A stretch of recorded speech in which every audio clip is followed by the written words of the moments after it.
Hi guys, so dahil nga Friday today, naisipan ko magluto ng munggo. So bumili ako ng munggo guys, ayan. Tapos kukuha ako ng mga ingredients dito sa ref namin. Ay, wag niyo na akong i-bash guys ha, kasi hindi ko pa nalinis yung loob ng ref. So medyo magulo siya guys, medyo messy. So kumuha ako ng kamatis.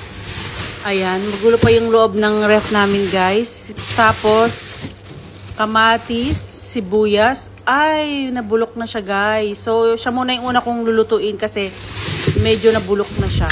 Kasi matagal ko na siyang hindi naluto. Tapos luya. Guys, ako lang ba yung yung kapag nagluluto kami, kasi sa amin, pag nagluluto kami ng munggo, hindi pwedeng walang luya. So, favorite namin ihalo yung luya sa munggo guys. Tapos, sibuyas. Kumuha rin tayo ng sibuyas. Tapos, syempre, bawang. Hindi naman mawawala yung bawang, di ba? Ayan, so meron pa ako palang isang isang patatas na alala ko kasi masarap din siyang ihalo sa munggo guys. Ayan, so nag-iisa na lang pala siya. Nag-iisa na lang siya guys. Ayan, ayaw pa magpakuha. Ayan, so ihalo natin yan guys sa munggo. Pagpasensyahan nyo na guys ha, kasi masyadong messy yung ref ko. Hindi ko pa siya masyadong nalinis. So, ayan, ang gulo-gulo. Hindi ko pa talaga siya nalinis guys kasi busy ako. Marami rin akong ginagawa. Busy ako sa trabaho. Tapos pag uwi ng trabaho, pagod na, wala nang time. Ayan. So, ayan na siya guys. So, ayan na yung ihalo natin. Luya, sibuyas, kamatis. Siyempre, yung kamatis, favorite natin yan. Tapos patatas. Nag-iisang patatas na lang. Siyempre, hindi mawawala ang magic sarap. Diba? So, para magkalasa yung mga lulutuin natin, dapat may magic sarap talaga, guys.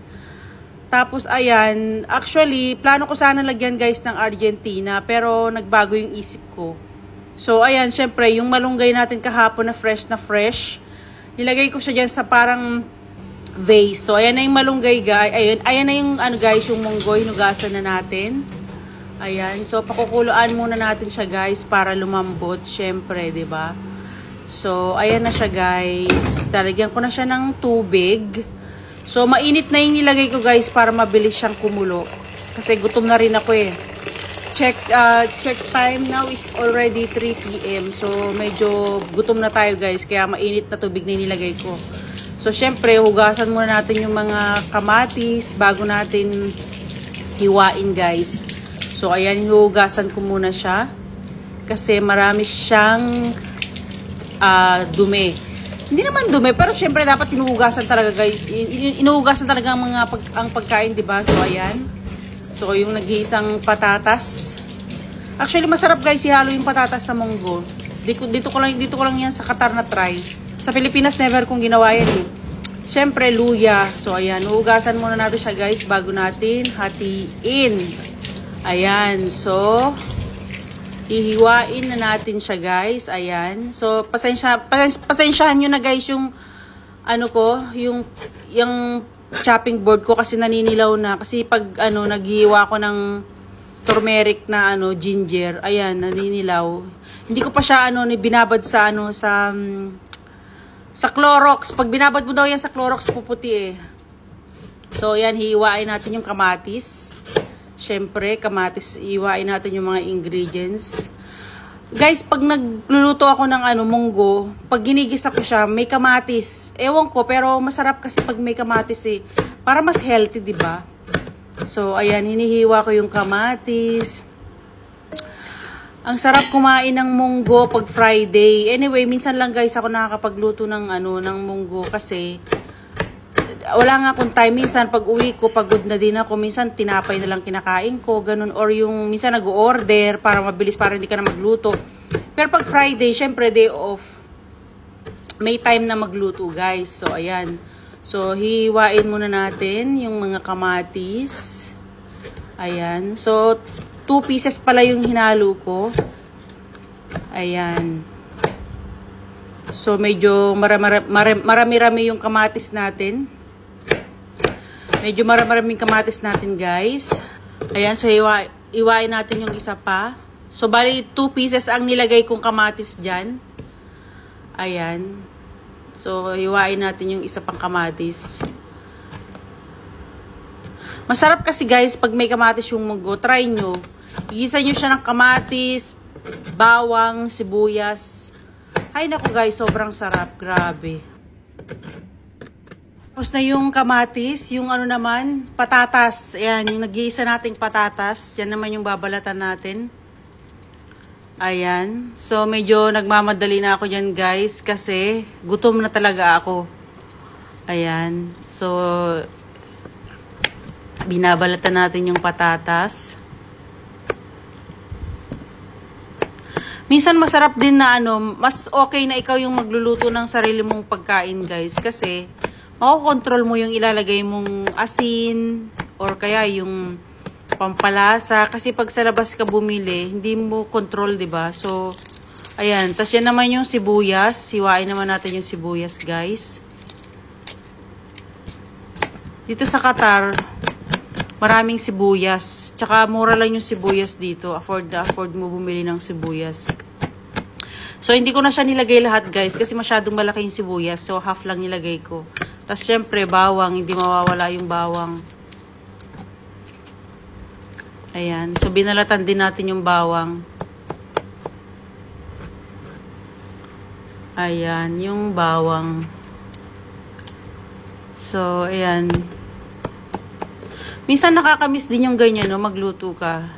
So, ayan na siya, guys. Nilagay ko na siya sa isang pinggan para madali na lang siyang igisa. So, ayan na yung munggo natin. Malambot na siya. Konting kembot na lang.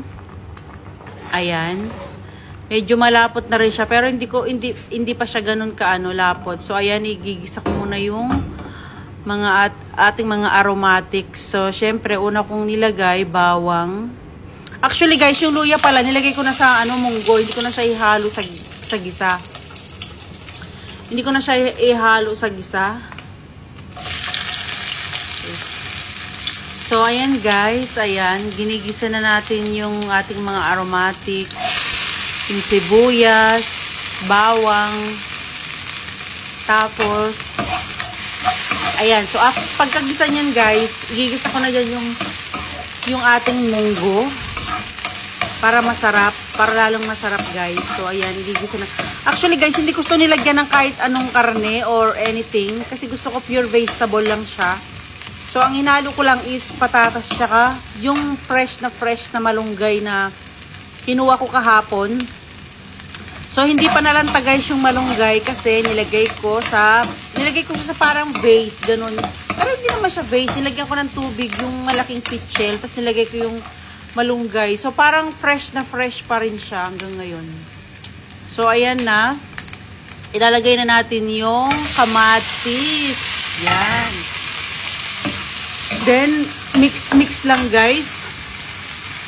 I-mix lang natin yung kamatis hanggang sa maluto na siya.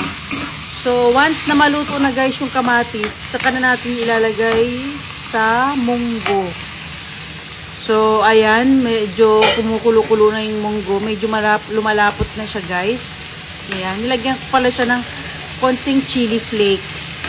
Yan, tapos ayan na yung patatas guys. Grabe, sobrang sarap. Tapos ayan na guys, yung ating malunggay. Yan yung malunggay na kinuha ko kahapon. Yung malunggay na fresh. So ayan, nilagay ko na yung ating malunggay.